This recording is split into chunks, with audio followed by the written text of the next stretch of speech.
जय हिंद।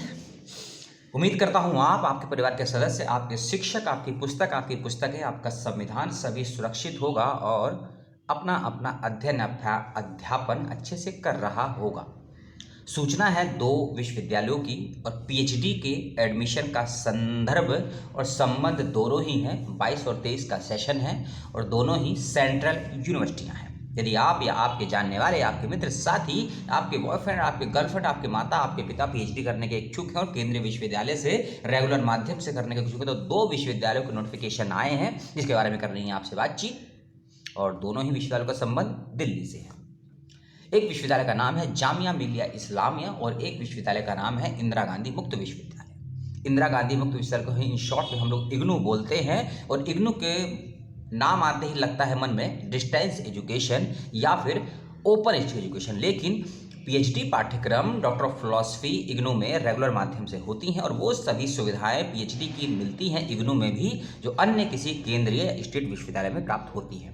तो इन दोनों विश्वविद्यालयों की जानकारी आपके लिए लेकर आए हैं और कोई डाउट हो, शंका हो, सवाल हो, कमेंट करके पूछिएगा और एक बात हम क्लियर कर दें। दोनों ही विश्वविद्यालयों की अभी कुछ जानकारियां नहीं आई हैं वेबसाइट पर। जब वो जानकारियां आ जाएंगी उसके बारे में वीडियो हम बनाकर दे देंगे आपको। पहले हम बात करते हैं जामिया की।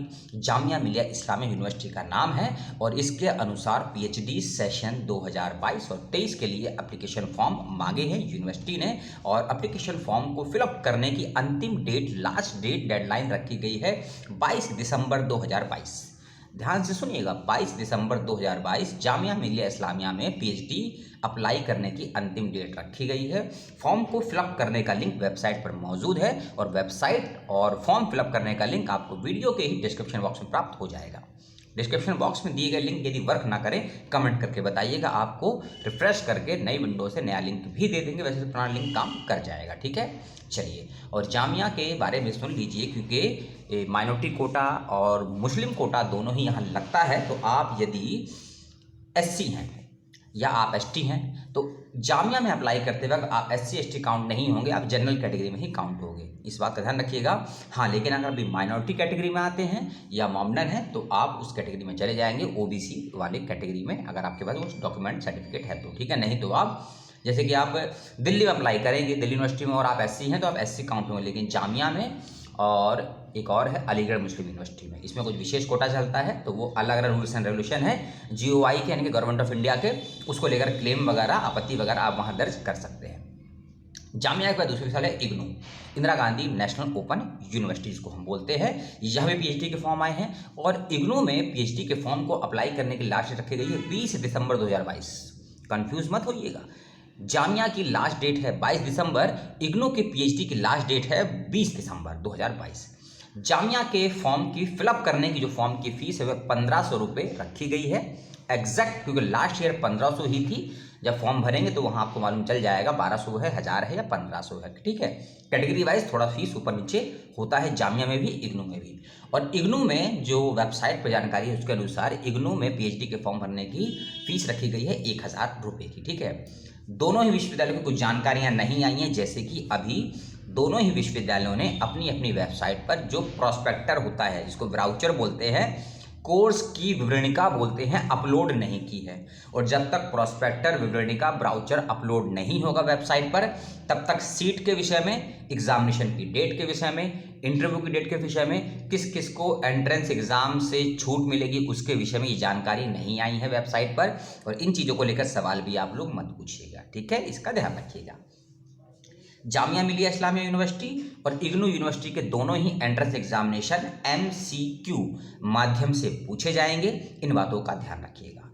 इग्नू के अंदर 5% का आरक्षण दिया जाएगा उन बच्चों को जो एससी हैं, एसटी हैं, ओबीसी और ईडब्ल्यूएस हैं। ठीक है, और ईडब्ल्यूएस में खासकर वो वाला है जो इनकम वाला है, वो भी इसमें लागू होगा, इग्नू में, जामिया में नहीं होता है।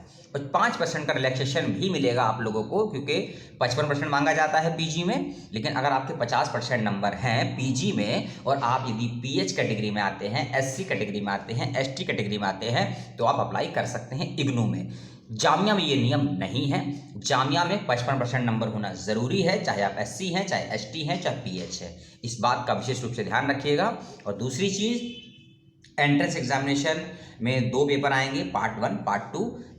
मैं बहुत सी जानकारियों को इन शॉर्ट में आपको बता रहा हूं, क्योंकि जब प्रोस्पेक्टर आएगा तो दोनों ही विश्वविद्यालयों की जानकारियों को डिटेल में बातचीत करेंगे सेपरेट वीडियोस में। ये आप भी जानते हैं, क्योंकि समय बेहद कम दिया है। हो सकता है प्रोस्पेक्टर 10 दिन के बाद आए, 7 दिन के बाद आए, 15 दिनों के बाद आए, और तब तक आप वेट करते रहे और आप तैयारी नहीं। इसलिए फॉर्म भर दीजिएगा, सारा कुछ कंप्लीट करके फीस को सबमिट मत करिएगा। जैसे ही प्रोस्पेक्टर की जानकारी मिलती है या कोई नया अपडेट मुझे मिलता है तब आप फीस को, क्योंकि फीस सबमिट करने के बाद में पूरे अपने फॉर्म में आप कोई करेक्शन, कोई चेंज नहीं कर सकते हैं, क्योंकि फीस रिफंडेबल नहीं है। और फीस कम तो नहीं है, 1000 रुपये बहुतों के लिए बहुत ज़्यादा होगी और कईयों के लिए एवरेज होगी। इसका ध्यान रखिएगा। दोनों ही विश्वविद्यालयों के पुराने क्वेश्चन पेपर, एग्जामिनेशन का पैटर्न और कैसे तैयारी करेंगे सिलेबस और पाठ्यक्रम के अकॉर्डिंग, उसको लेकर आगे बात करेंगे लगभग 5-6 दिनों के बाद में। इसका ध्यान रखिएगा। तो आप, आपके जानने वाले जो भी जानकार हैं उनसे बोलिए कि इसका फॉर्म भरिए, जामिया का और इग्नू का। एक और बात कि इग्नू ने ये मेंशन भी करा है कि जो बच्चे MPhil कर रहे हैं या कर चुके हैं, जो बच्चे नेट कर चुके हैं या अभी जिनका हुआ है, जिन बच्चों का JRF है, जिन बच्चों का RJNF है, जिन बच्चों का MNF है, जिन बच्चों का ICSSR फेलोशिप है, ICPR फेलोशिप है और ICAR फेलोशिप है, सभी कैटेगरी के बच्चों को प्रवेश परीक्षा से छूट नहीं दी गई है। यानी कि किसी भी परिस्थिति में किसी बच्चे को प्रवेश परीक्षा से एग्जाम्पशन नहीं दिया है। इग्नू ने PhD के एंट्रेंस एग्जामिनेशन में जामिया के एंट्रेंस को लेकर ऐसा कोई अपडेट अभी तक नहीं आया है। इस बात का भी ध्यान रखिएगा। और दोनों ही विश्वविद्यालयों के लिए एक विशेष बात कि एक बच्चा एक से अधिक 2, 3, 4 जितने फॉर्म भरना चाहे भर सकता है, कोई आपत्ति नहीं है जामिया को और इग्नू विश्वविद्यालय को। लेकिन आपने मान लीजिए 2 विषय या 3 विषय की परीक्षाओं को लेकर फॉर्म भरा और अगर तीनों ही विषयों की परीक्षाएं एक समय एक दिन पर आ जाती हैं तो समस्याएं हो जाएंगी आपको एंट्रेंस देने के लिए। ठीक है, तो इसका भी ध्यान रखिएगा, नहीं तो सवाल आपका उठता है कितने सब्जेक्ट में अप्लाई कर सकते हैं। एक और बात, एलिजिबिलिटी क्या है? 55% नंबर होना चाहिए जनरल और OBC के लिए, और OBC non creamy layer, SC, ST, PWD के लिए 55 की जगह 50% नंबर होने चाहिए इग्नू में। लेकिन जामिया के लिए सभी के लिए 55% नंबर होना ज़रूरी है। आपकी कोई भी कैटेगरी हो, किसी भी स्टेट से हो, इस बात का विशेष रूप से ध्यान आप लोग रखिएगा और कंफ्यूजन मत रखिएगा बिल्कुल भी। जो भी डाउट हो कमेंट करके मुझसे, किसी अन्य यूट्यूबर से, विश्वविद्यालय से संपर्क करके ज़रूर पूछिएगा। और कोई लेटेस्ट नया अपडेट आएगा तो हम आपको वो भी बता देंगे। और PhD को लेकर जो न्यू रूल्स एंड रेगुलेशन हैं 11 नवंबर 2022 के न्यू ऑर्डिनेंस के, वो सारे के सारे नियमावली इस सेशन पर भी लागू होंगे। PhD का नया ऑर्डिनेंस क्या है, UGC की वेबसाइट पर कहाँ मिलेगा, नहीं मिलेगा तो कमेंट करके बताइएगा, आपको बता देंगे।